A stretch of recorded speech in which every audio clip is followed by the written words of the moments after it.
Greetings, Rumblers, and welcome to Blue Max Gaming. The purpose of today's video is to discuss 9 things that I think Blizzard should change about how Warcraft Rumble is currently operated.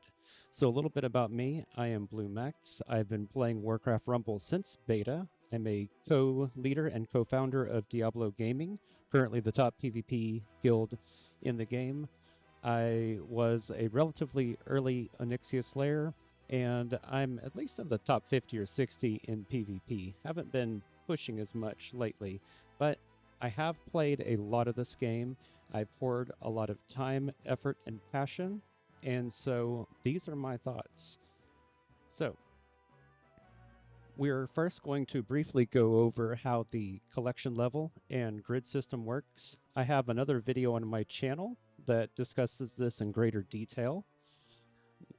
But unlike the previous video, this time I'm going to give my thoughts and opinion about the current system and what I think can be changed. And finally, I will give 9 things that I recommend that we do change about how these systems currently work. And leave your thoughts in the comments. I love interacting with my guests, and if you get to the end of this video and find that you like the content, I would appreciate your support by subscribing. So let's talk about how the current collection level and grid system works. So your collection level increases by 5 points whenever you obtain a unit for the first time or you increase its rarity, and every time you get an XP level up, that increases as well by 1 point. After you obtain 50 collection level points, your collection level increases. In addition to that, the new unit bonus that you get goes up as your collection level goes up, and that allows you to quickly onboard new units and play them a lot faster. And I think this is a good system, as it encourages evenly leveling your minis as opposed to some type of stalling system that I've seen in other games I've played. So just to recap, increasing your collection level increases the XP that you get out of tomes, completing quests, as well as winning PvP matches. That also means that if you increase your collection level by a good amount before pushing in heroics, you will progress your account faster. Now let's talk briefly about the grid. The grid allows you to choose from a random selection of minis and talents, and you can move them around and decide what you want and what you can pass on.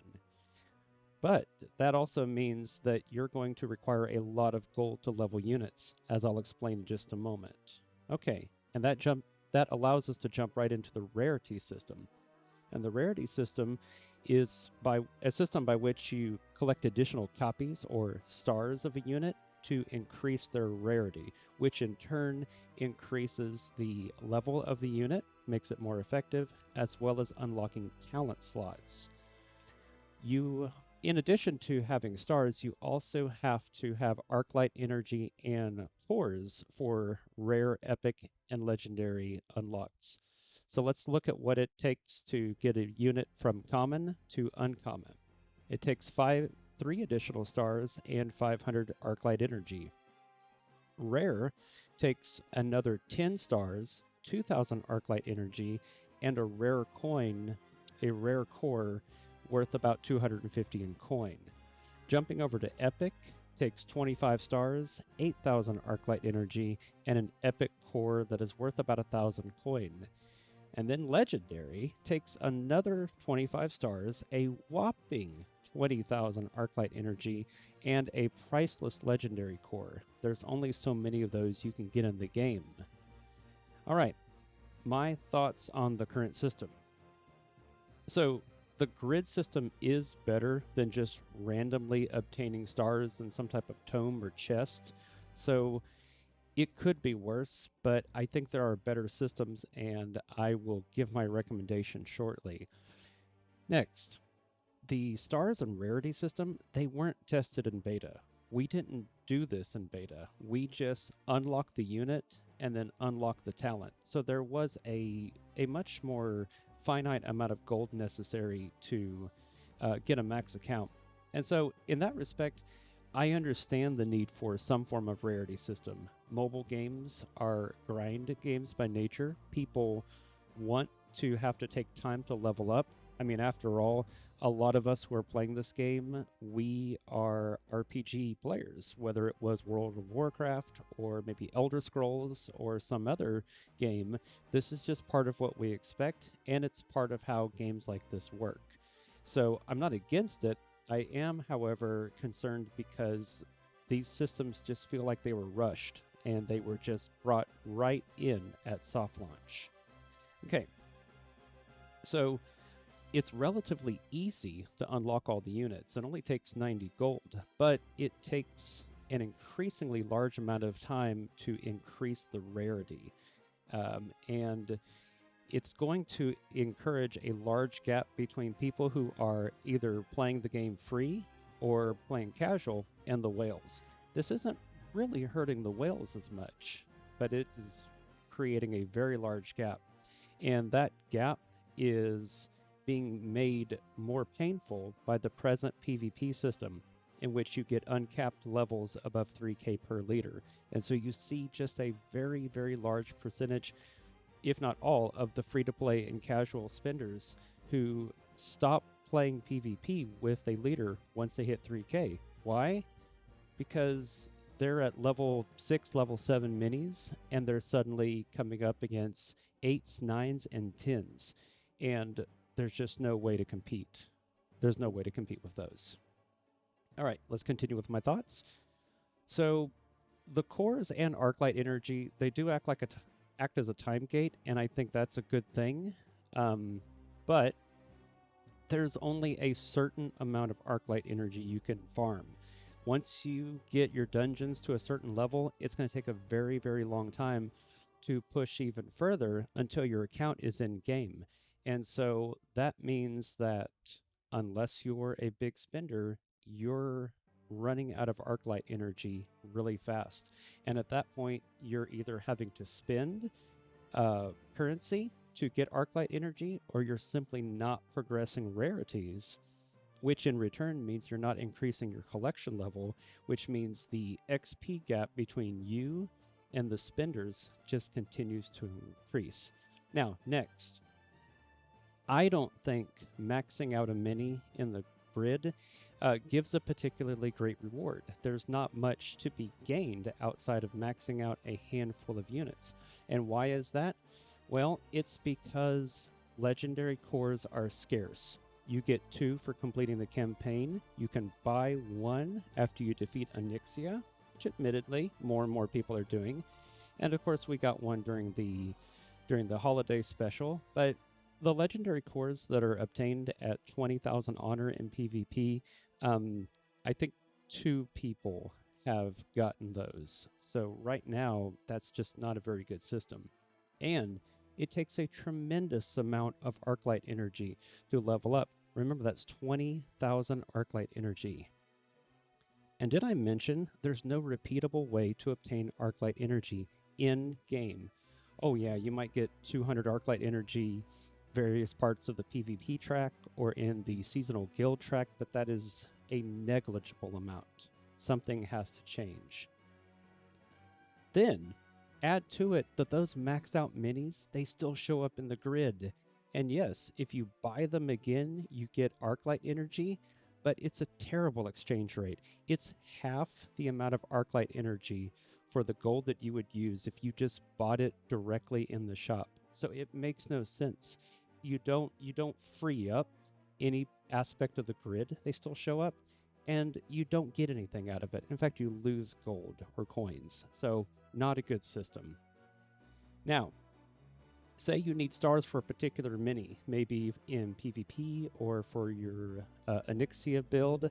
Well, you pretty much have 2 options. You either pull out your credit card, or you be patient, or get really lucky on the RNG. And so I think those systems are really hurting a large percentage of the game's players. So, on to my recommendations. The first one is, I think unlocking new minis should be a thrilling and exciting experience. And currently it's not. It's just There it is in the grid. I click on it. I think some type of randomization system would be really helpful. Now, of course, you do have certain minis that are going to unlock in special events, of which we know about raids, so that's good. Like I said, I think certain minis should unlock when you open tomes. Like there should be a random chance. There should be a thrill and excitement that just isn't there currently. I also think that certain minis could be, for example, locked behind PvP or sigil requirements. And I don't mean minis that are like Safe Pilot, Quillbore, Griffin, that are just essential for playing in PvP or certain or a lot of the maps in the campaign, but niche minis that are still good and have serious value in the game, but you can work around it. Like maybe Huntress or Meat Wagon. Just some examples. And I really think we need a seasonal pass. We really need a seasonal pass that gives a lot of additional rewards, and that should include the new mini itself. And also, feel free, offer periodic sales in the shop. A lot of games do this, and people like it. People like it. Okay, next. I don't mind keeping the rarity system, but get rid of the grid.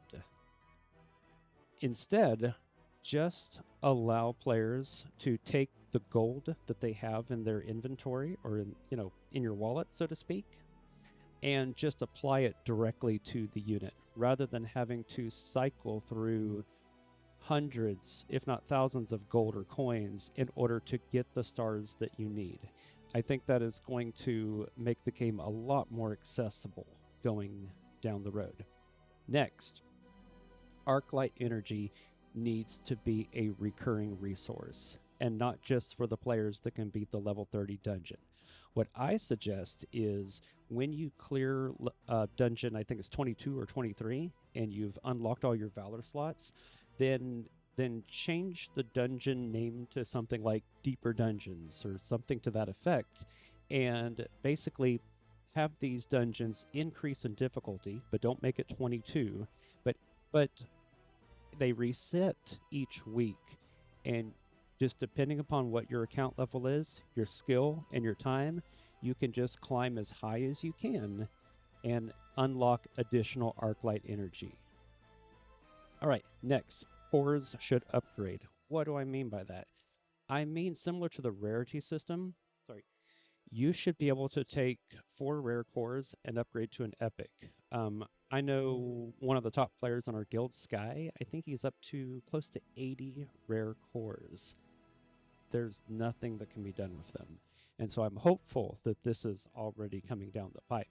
And so, in turn, give us a means of taking epic cores and converting them to legendary cores. I'm already to a point to where I would do that. I would definitely do that. Okay, now for my next recommendations.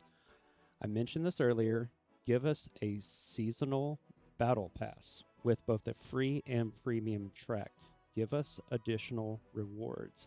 Give us additional things that we can look forward to unlocking as the season goes. I mean, the current guild rewards that are seasonal, if you're in a high level PvP guild like I am in Diablo Gaming, we unlock these on day 1. So then we've got to wait 40, 42 more days for the small amount of rewards that we get. I want to see that changed because whales are going to whale regardless, but a battle pass is going to allow casual spenders to progress faster, and even free-to-play players. They'll still get that free track. That will bridge the gap for them as well. Okay, next, I love how in Clash Royale you get those wild cards that you can apply to any unit you want. I would love to see wildcard XP that you can apply to the mini of your choice, and you shouldn't have to do it immediately. It should be banked until you know for sure this is what I want to do. In addition, and this kind of goes back with that battle pass, is I would love to see like a final reward tome that boosts the mini of your choice to the next XP level. kind of like the Book of Books and Clash Royale. So say you get that safe pilot to you clear the 100,000 XP mark, and now they're at level 29, and you want them to get to level 30. Then every season you should have the option to apply a tome to a unit and get that final boost. All right, surges are boring at best, and maybe they're even annoying. And let's face it, does anyone know someone who wakes up first thing in the morning and goes, "Oh, goody, goody, goody, we've got a new surge today. I can't wait to find out what the mechanic it is." It is. I sure hope it's going to be the Beast faction. Yeah, no one does that. They are a chore and boring. Instead, I would rather just see a certain amount of gold be collected each day just for playing the game. I think Clash Royale does something similar to that, and I think it's a good idea. Don't make collecting gold a chore. Next, I love playing mobile games that give weekly tasks, things that you need to do over the course of the week. That doesn't feel like it's a grind. So here's some examples. Okay, defeat 20 units using ranged minis. That's actually kind of a lame example. Or attack 10 units from stealth. Can't speak today. Yeah, stuff like that.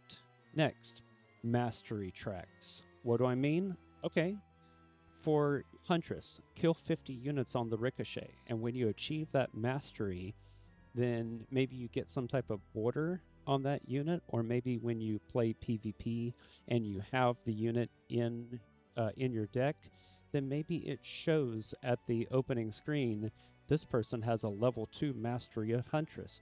Something to that effect. It gives additional rewards. It gives people a task, something in front of them to do, and it allows for a little bit of showcasing. Or another one would be Safe Pilot. Kill 100 units using either Burn or Cloak. Or Warsong Raider. Capture 50 towers. These are just some ideas. All right, so in conclusion, and I should have said this at the beginning, Warcraft Rumble is one of the best mobile games I've ever played, if not the best. The PvE content has been incredibly fun and challenging.